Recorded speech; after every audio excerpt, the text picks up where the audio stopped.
Look at this. I got headphones on. I got a mic going. Baby. If Huh? only people could see you now. Hey, no video.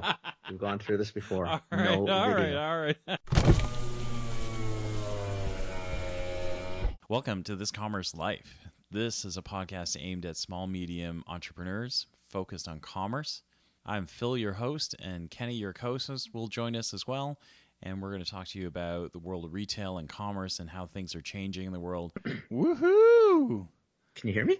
Oh, yeah, baby. I can hear you. Kenny, you Oh, never yeah. sounded like that before. Dude, the sound is, you know what? Like, when you hear it back, it's kind of crazy. You sound way different than you did before. So can you actually hear it though? Like I Yeah. can't hear shit, right? I've Yeah, got the headphones on. I can hear you, but I can't hear me talking. So Yeah, no. It's fuller. It's much fuller. so I won't get you're a criticism anymore from full-figured all our man friends. now. No, All you our friends won't. thinking they were tinny and No, you won't. There's no tin in your voice, baby. oh, look at that, eh? Huh? Yeah. Got the Bose headphones on. I Got the know. Look Shure at mic. you, baby. It's awesome. It's What a loser. awesome. That's awesome, man. Geeking out on the podcast. Now you got equipment. You know? I feel like a radio star. Yeah, baby.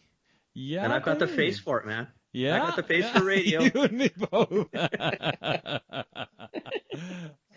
That's awesome, man. I love it. What's going on? What happened last night? No, you know what? Last night Just so people know, Phil jammed out on me last night. Our Thursday night podcast for Tuesday morning release is now Friday afternoon. I know. I totally jammed it. I was working on some client stuff, and you know, like I was with her, and we were hanging out doing stuff, and I got jammed up. Like I was there late too. I was there. Like our normal recording time is 11 p.m. Eastern Standard Time, 8 p.m. PST Pacific Time, and I think I texted you like 6 o'clock last night. I was there till 12:30, 12:31, I think. Though. Yeah. Did you get much done? Yeah. We got a ton done. So is this from the photo shoot from the other day? Yeah. Right on. Yeah. Right on. Yeah. So it's pretty cool. Right on. Yeah, man. So what's the pictures looking like? Are you right in the muck or? Yeah. No, not me. I'm not in them. There's no way I'm. One, I don't have a dog, right? So the dogs, like, it just won't work. You can tell when they're not your dogs, you know. So, but I was kind of like the equipment guy running around stuff. I was the taskmaster. I had the list of shots we had to get, right? So I wasn't letting anybody off the hook, you know. So we committed to muddy shots and we couldn't get any. So, you know, I ran back to her house. She's got all this acreage, and I had the hose running in the backyard and all these things, like, to try and, you know, muddy up a part of her yard so we could get mud shots, and, you know, so yeah, it was good. So you don't have a dog or a cat? Yeah, no, I have 2 turtles. That's all I got. So you're another guy sort of in the pet industry like me that has no pet. Yeah. Not for trying. So, you know, the 3 kids, you know, they're working hard at it. So, I don't think the kids are your you pets. know, I mean, but the kids don't need a pet. Yeah, no, the kids want a pet. They I know don't the need kids, a pet, no, but they the they kids want a have pet. it. Yeah. The kids get a pet, which means it's the parents' pet. Yeah. Oh no, That's and it's why my we pet, never had a right? pet. Like, yeah, it'll be my pet. Like, I'm so clear, right? Like, you know, the turtles are our pets, but they're mine. I clean them. I feed them. I make sure they're not dead, you know. Yeah, the good stuff. Well, we told the kids the same. They wanted a pet for years, and we said, you know, the problem is that we have 2 of you already. Yeah. I don't need another one to take care of right now. Yeah. Right, because I know it's going to happen. It's going to be my pet, and which is okay. I had a cat when I was growing up. I loved my cat. Yeah. But you know, when we were traveling and working, I don't have time to. No. Barely had time to raise 2 kids. No. Not even too sure how good a job we done on that. Never mind a pet. No, I know. Well, I told I think it made him kind of mad, but I told the boy that when he leaves for university in a couple of years, we'll have spare room in the house. So maybe I'll give his room to a new dog. And he was mad. He was so mad. We did that to the kids too. My daughter wanted a pet so badly, and kind of said, "Well, when you leave and your brother leaves, then maybe Mom and I will get a pet."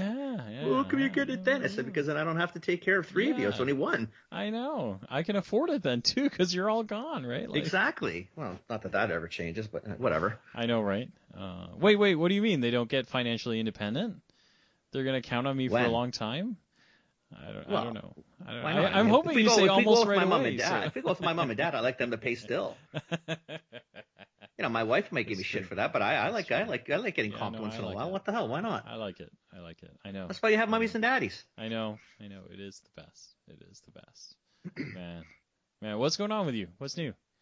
How's your trek through rural Alberta? It was very interesting. Like, there's flat, and then there's flat. Wow. Like, I didn't realize Alberta was that flat. Like, holy shit.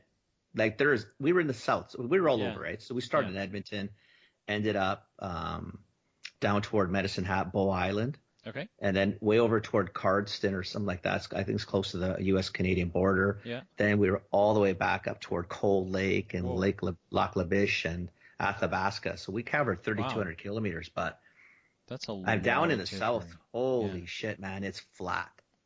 Like, there's nothing. Like, it's like there wasn't a tree. There wasn't a rock. It's just sort of grassland, flat. I mean, it's very interesting. I mean, it's not my cup of tea. I like being in BC. I like the mountains. Yeah. But, it's just very interesting, very cool. Yeah. The people were phenomenal, like super, super friendly, like you'd expect any farm town or small town to be. I mean, I grew up in a small town, so I get it, but it was good. It was, I really, I mean, I've never seen any of that before. Like, quite frankly, I hadn't been to any of those places, like nothing. Yeah. It was good. Yeah, that's really cool. It was interesting. That's really cool. Yeah. Love it. It's a big province. I figured that much out. It's a big province. That's surprising, right? I guess, that's really surprising because you hear about the prairies like Manitoba, Saskatchewan, that sort of thing, but you don't hear about south of Alberta like that. Do you know? What? So. Unbelievable. Seriously, I was just getting to the point. I was looking for like a dip in the road, even like. Oh my God, really? So they have these things called. I think I'm gonna get it wrong. So if any Albertans listening, just help me out. Something about, I think they're called coulees. Okay. So they're kind of these sort of depressions in the land, like I guess like picture the Grand Canyon. Yep. Like that kind of look and feel that a river would have cut through. Yeah. But there's these things that are called coulees, and I think it's the same idea. It's probably been cut by a river. So you're driving flat like a pancake. Yeah. And then all of a sudden, like you dip into this river valley, and then you dip back out and back to flat. Okay. Oh yeah. I think they're called coulees or something like that. I don't know what they're called, but in Vegas there were a lot. Like when we drove out to the desert. Yeah. And that would happen. The kids loved it, right? Because it's like a roller coaster ride. Yeah. You just don't, like you don't. It's pretty cool though. It was really cool. Yeah. It was fascinating. I mean, it's you don't even get out of your own province. I mean, That's pretty cool. Yeah, it was pretty cool. For our American friends, that Alberta is kind of north of Washington and Montana, kind of right at the border points between Washington and Montana. I'm using a map. I have no idea. Otherwise, what states would be up there? I think it borders more Montana. I don't know if it borders Washington, does it? Definitely borders Montana. Yeah, but I think more Montana than Washington. Montana. But Washington's in there somewhere. So Big Sky Country. Yeah. Right, which would be Montana. Yeah. Same in the frickin' south of Alberta. Okay. Big Sky Country, man. Okay, I've never done that either. So honestly, it's not necessarily the most. It's not like BC scenic. Yeah. Like BC's a pretty spectacular province. I mean, British Columbia's got scenery. Yeah. It's just different, right? Yeah. It's different. Flat is an acquired taste. That is for Holy sure. shit, man! Flat. Yeah. Oh, holy moly, flat. Oh my God. It was good though. Then we went up toward, so if you go up toward Edmonton and I guess sort of toward Cold Lake, which is I guess getting close to the Saskatchewan border, then it's still flat. Yeah. But it's rolly. Okay. And then the canola fields were I guess like in full bloom, this beautiful yellow, and it was super pretty, like super pretty. It was really good. You can tell, like, I mean, I had a good time. It was just it was interesting, right? That's pretty It's amazing. interesting. That's pretty and then you're going to towns like 800, 900 people, 1,000 people, maybe one drugstore, one grocer in town. That's it. So how do you do, like, do you make money when you're a drugstore in a town like that? Like 800, 900 people? I guess it's like anywhere. I think it's what you draw. Yeah. So like even if you were in, I think High River was the, no, not High River, Bow Valley, Bow Okay. Island. Bow Okay. Island is, I'm going to get it all wrong. So there's probably someone looking for Bow Valley, Bow River. I didn't go to those. I think it's called Bow Island. Okay. The reason I never get it, there's no island. Okay, there's nothing. It's flat. Really? There's no island. So it's Bow Island, but there's no island. Maybe North America is an island. Maybe that's why we're calling it that. I don't know. There's no island. Bow no island? Bow no island. Bow nice little town. Very cute little town. Yeah. But no island. Okay. But in that town like that, I think there was maybe 2,000 people in town. Okay. And I'm assuming they probably pull maybe another 3,000 or 4,000 from 30, 40 kilometers. Okay. So it's like one of those things. Yeah, you can do very well, I think, in dispensary, because you got, especially down there, you got a lot of. Yeah. If it's old school, you got old school farmers. That's hard working, right? It's you're working. It's blue collar. It's and, blue collar. And hard. And, it's hard working people, right? So I mean, it's like anything. I think you work that hard for that many years, you're gonna have some aches and pains and ailments. Yeah. So the pharmacies, it's busy. It's a front shop where you really need the where the help has to come from, right? Yeah. That makes sense. So that's, I think, more what I'm going to try to focus on is help them with just some idea. I mean, I don't think they need a ton per se. I mean, I think their buying group is solid. Yeah. They're good people. They don't. It's just sometimes it's like anything. You know what it is when you come in. I can see the forest through the trees because they're not my trees. Yeah. It's not my forest. I can see it. Yeah. And if you're in the weeds, you're in the weeds. Yeah. Like a typical consultant, like what we're supposed to do. Yeah. Right, is go in and just be able to say, okay, hey, Yeah, I'm looking at it different. I'm thinking about it different. Did you look at it this way? Have you seen it that way? What do you think? Yeah. It's funny. I was just teaching. So it's funny because that very topic has probably come up 3 or 4 times this week. A couple of times with, the startup that I work with and with the pet guys, and then today with I teach these kids at Centennial College digital marketing, right? Digital marketing course, and I had given them an SEO assignment and search engine optimization assignment, and one of the things that they came back with, they were supposed to pretend they were a car dealership and figure out what kind of keywords they needed to kind of compete on in Google's AdWord environment so that they could make sure that the dealership really kind of, was able to compete and all that kind of stuff. And, they all chose a dealership. So, if you chose Toyota or BMW, but they all fell into the same trap of like, I'm thinking about it from a BMW sort point of view. And they all lost marks for losing the competitive edge, right? Because they're too busy looking at their own crap to worry about, kind of that outside point of view, which was really, really funny because it generated this discussion. They're all like, wait, why did I lose marks? Because you got to think about, but it is exactly that, right? Which is the value that consultants bring is like, I'm not thinking, you think day in, day out competitively about your business the way you think about it. That's what I'm supposed to bring you is a fresh point of view that you never thought of, right? Or that you didn't see or you're too busy to think about, right? So, yeah. Well, that's the whole point of it. Otherwise, all you're doing is looking at what's already there. Yeah. I mean, if you're going to look in the mirror and just see what you see in the mirror, what's the point? What are you looking at? Like you got to pick out some new imperfections in that mirror, Phil. Yeah. You're not 16 anymore. Just get over it. Isn't that how it works? It's true. Yeah. Oh man. No, but very interesting. We still got to work on Kent's little project too, eh? Crappers. Yeah. He might have caught up to us by now. I know he's gonna kill us, right? So now we owe Kent an apology. Yeah. We're sorry, Kent. By the time you listen to this episode, we definitely owe you an apology. I'll be Europe anyway, so it won't matter, but still feel bad. Sorry, Ken. It's kind of crazy. It's crazy how many things you got to do and then how fast time flies, right? Well, you just get busy, right? Yeah. Or you just get redirected. So I was this morning. I was for one of my clients, Pink Solution, which is that I think I told you, is that cool? Yeah. Cool cleaning aid, right? Yeah. So I think we've lined up a broker to take them national. So we spend almost 4 hours going through stuff like that. But you forget how much of your day you can burn. Yeah. doing stuff that's important and you need to get done. Yeah. But time just moves, man. Yeah.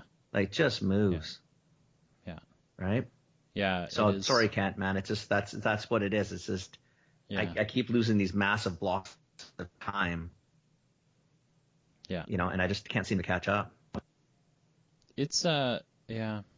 I don't know. I'm with you. I mean, I had pretty good balance, but now I find myself working like, I've taken on a bunch of clients. So, there are nights where I'm just like, oh my gosh, I am not done that. I'm nowhere close to being done this. Like I gotta get back on and do this stuff, right? Like when I did that last night. I just kind of gave up. I thought it was midnight. I thought I'm exhausted. I don't feel like doing this. Right? I'm not near finished anything anyway. So no matter what I do, I'm not going to finish one damn thing. So really, what's the difference? Yeah. And that's why I may just go to bed and relax. Yeah. Yeah. And then have anxiety attacks all night because you didn't get it done when you're supposed to get done. Oh, jeez. Yeah, but I kind of like that too. I like being able to manage it and go, look, like I can, when you work for a company, you kind of have deadlines, and then when you work for yourself, there's a lot of like, you know what? I'm going to have anxiety, but if I go to bed and I wake up early enough in the morning, I'll just take a crack at it fresh, right? And then sometimes you only need like half an hour, 45 minutes on it when you've got a fresh brain, right? So actually, I think that's exactly what I found is that you get up in the morning and think, okay, what seemed to be like it's midnight, I think, oh man, I'm going to be up till 3, and I just don't feel like doing it tonight. Yeah. Right? I got up this morning about, I don't know, just after 7. I was a little earlier than my normal. Yeah. And it was about 45, 50 minutes. I thought, shit, it wasn't that bad. Yeah. Right? I mean, I may not have done it perfect, but I got enough to get done to get it to a place where it needed to be. And I thought, okay, I mean, but I guess, like I said, last night I just couldn't see it. It just looked daunting, and it was just too much. Yeah. Just too much. Man. Other conversations I'm having. What other conversations? I'm having got a any conversation. Croat friends? You must be talking about soccer. No, you know what? Just the students, and they're all crazy about it. So it's hard to get them to pay attention in class. I think the last couple of, because I teach Tuesdays and Fridays, so I think we've had a bunch of games. Well, Tuesday was big games. Yeah. So it was hard to, attendance was down, and then in class, and then getting them to pay attention was a little difficult. A couple of the guys were, in the back of the room streaming it on their phones and stuff like that. That would have been me. Yeah. But it's funny because I like this teaching thing. I teach, Centennial's a community college, right? So I teach there, but it's a little bit different. Like, I guess I come with more of a university kind of approach. So if you want to come to class, come to class. If you want to come to my class and watch a soccer game, I don't care, right? Just keep keep headphones on. Yeah, keep headphones on. Don't spill shit. And and then quite honestly, don't ask me more questions if I assign you work and you don't know what you're doing, right? Because if you're in class and watching soccer, it's your problem, right? But as long as you do those things, I don't care, right? So I was actually at one point, I think I said to the guy, so who's winning, right? And he kind of looked at me and turned it off, and I go, don't turn it off. Like you just don't give a shit if you're watching. It's one of who's winning. Yeah, you spent 45 minutes watching it. Like if they score a goal now, how mad are you going to be, right? Like exactly, man. You just keep me dedicated up to the whole on the class, game, right? Like just flash me a 1. Like which hand is which team, and like just flash me a 1 or a 0, so I know, right? That's funny. Yeah, it's pretty funny. That's funny. Yeah. I think that's what's going on with me. I don't have. I'm having some interesting conversations about. I don't want to say the company online yet because we're kind of not done yet, but we're talking about piano teachers and music teachers and small businesses, how to think of them. These are really unique kind of service-based small businesses. So how do you approach them and talk to them and do some really cool stuff with them? So you're trying to solicit them to come into an organization or a pool or which is super cool. That's actually pretty interesting. Yeah, it's pretty. How do you organize that though? I mean, small business on a good day is hard to organize. Yeah. Typically, why most of us don't have a voice. Yeah. Right, and it's really why small business gets the property taxes are usually outrageous. Yeah. The minimum wage isn't going to cripple. Yeah. like a Telus or a Bell, or the Maple Leafs, but it cripples all the small. It doesn't cripple. I shouldn't say it that way, but it definitely hurts them, the small. Well, yeah. You know what? If you're Telus and let's say payroll is 1% of your total sales, well, a small business could be 30-40%. Yeah. You start taking 30-40% smacks on that, and your property taxes go up 5-10% a year. I mean, you've got some massive costs and rents. Yeah. You get thumped. Yeah. Right? I know people forget that, and it's not the small businesses want to pay people $30 an hour. Who cares what the number is? Yeah. I get it, but Jesus. Yeah. You got to give us a break on somewhere else then, because we just don't have the bucket. Yeah. Right. Yeah. Yeah. But I think you're right. Like the gathering them is the tough part, and trying to figure out how to lasso them all, right? I don't know. I think that's the challenge of it, right? We're going to use some magnets to attract them, so you're going to tap into things that make them anxious. My very first thing was like, look, every small business is worried about, are they maximizing their taxes? Are they doing revenues right? Is there, are there shelters that they should be using, or, how should they be doing their cash flow differently? How do they get new people? How do they find people? Yeah. Typical small business stuff, right?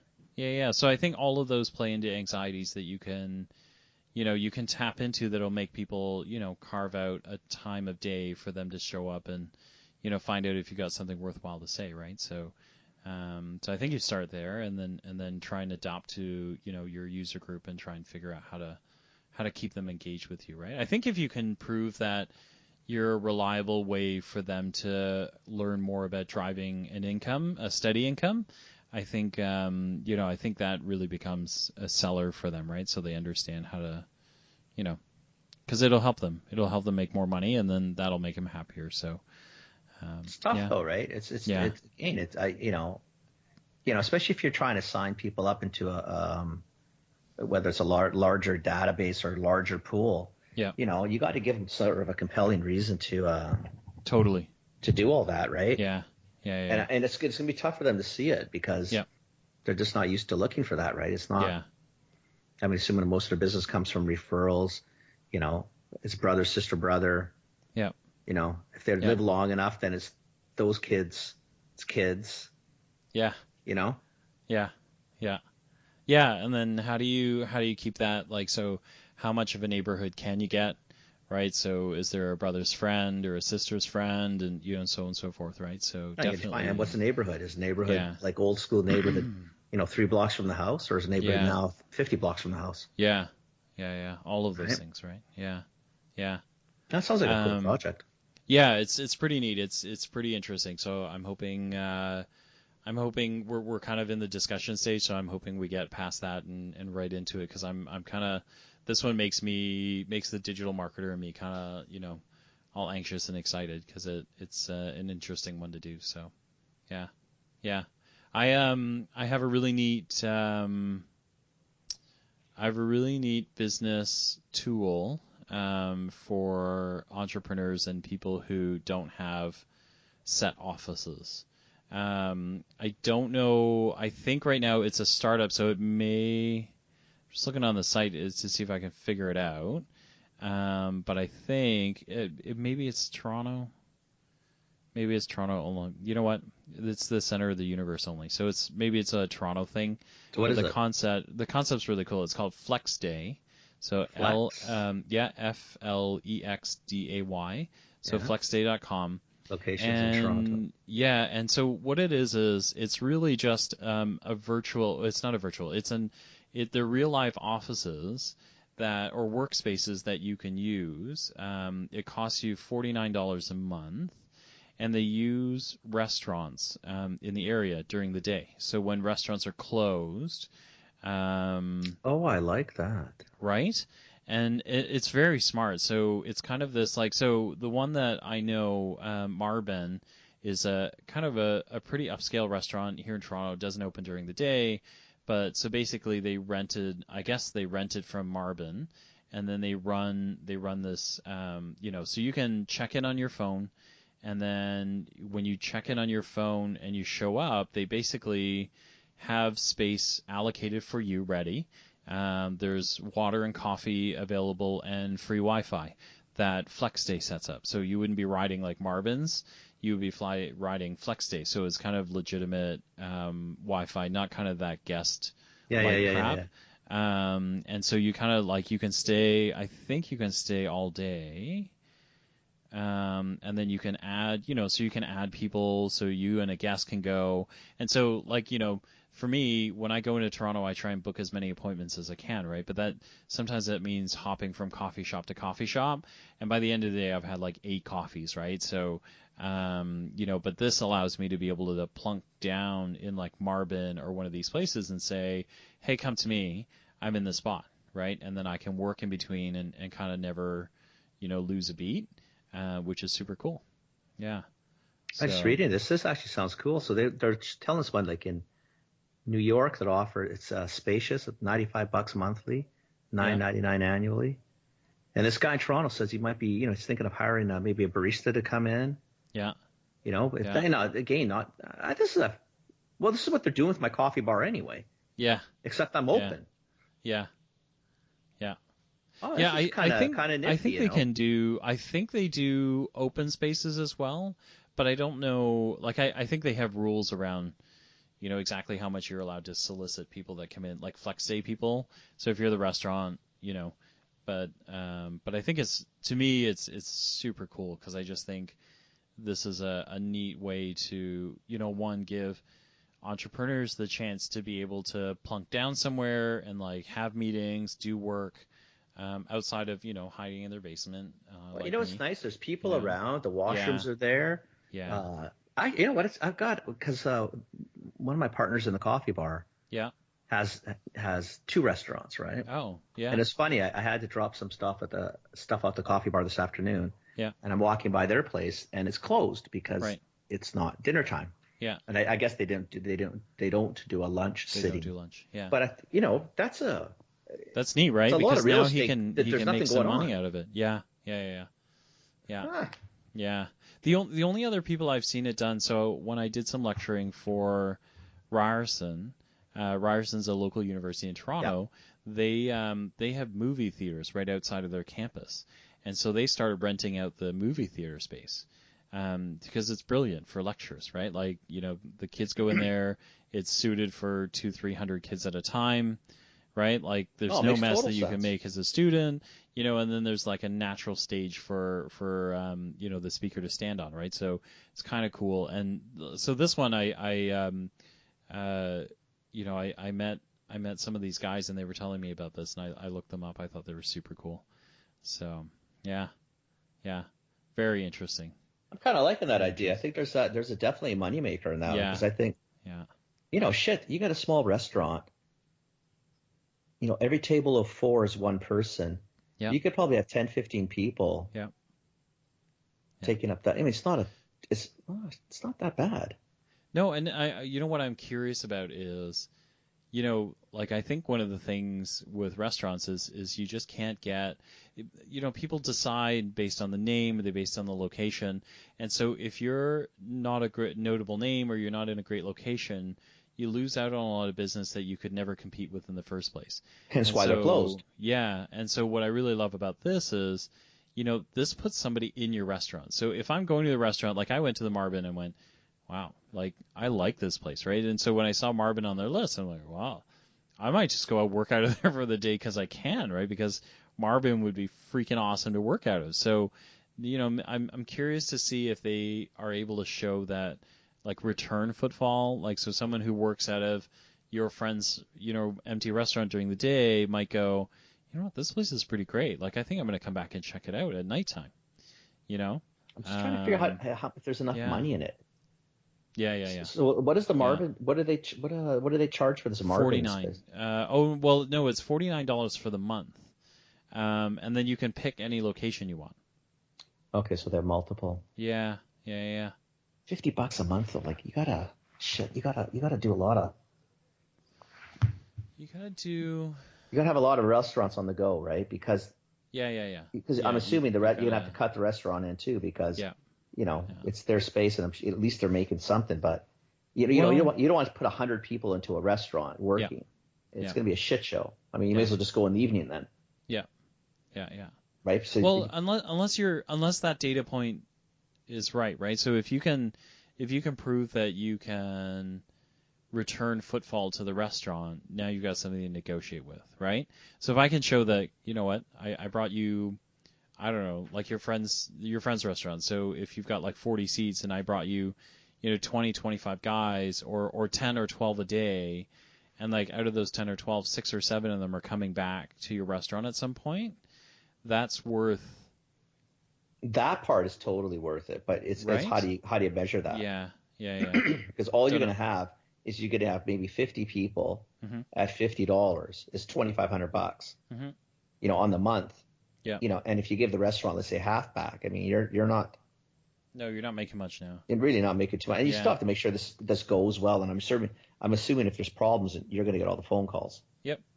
Right. So you're back to managing. You got a lot of shit going on for $50 per person only. Yeah, so you hope nobody shows up and like rips the restaurant and all that kind of stuff. Yeah. Well, I guess what I'd be telling these people is that, listen, if it costs me, even if you do a share space, they're probably going to be $500-$600 a month. Yeah. Right. Yeah. I mean, why go 50 only? Yeah, I don't know. I mean, it might just be an entry point number. $200? Might be an entry point number, right? Like it might be just that, like, once you're in and you're settled, you see the value, and then once it goes up, that's all right. Like or you start charging for stuff, or I don't know.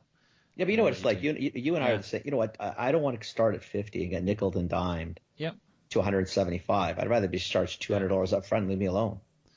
I don't know. No, I don't think so. I think subscription services are different that way.